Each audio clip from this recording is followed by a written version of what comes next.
கைது செய்யப்பட்டு தற்போது சிறைச்சாலை மருத்துவமனையில் வைக்கப்பட்டுள்ள முன்னாள் ஜனாதிபதி ரணில் விக்ரமசிங்கவை பார்வையிட அரசியல்வாதிகள் பலரும் வெலிக்கடை சிறைச்சாலைக்கு விரைந்துள்ளதாக தெரிவிக்கப்படுகிறது.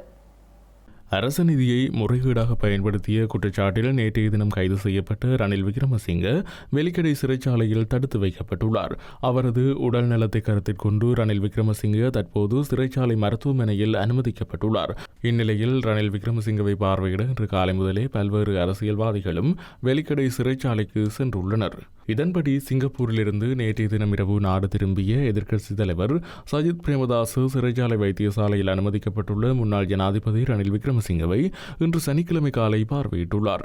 முன்னாள் ஜனாதிபதி ரணில் விக்ரமசிங்கவை பார்வையிட முன்னாள் ஜனாதிபதி மஹிந்த ராஜபக்சவும் சிறைச்சாலைக்கு சென்றுள்ளார். இதேவேளை நாடாளுமன்ற உறுப்பினர் முஜிபுர் ரஹ்மான், முன்னாள் நாடாளுமன்ற உறுப்பினர் ஏசி அலவத்துவல, நாடாளுமன்ற உறுப்பினர் நளின் பண்டாரா உள்ளிட்ட பலரும் வெலிக்கடை சிறைச்சாலைக்கு சென்றுள்ளதாக தெரிவிக்கப்படுகின்றது.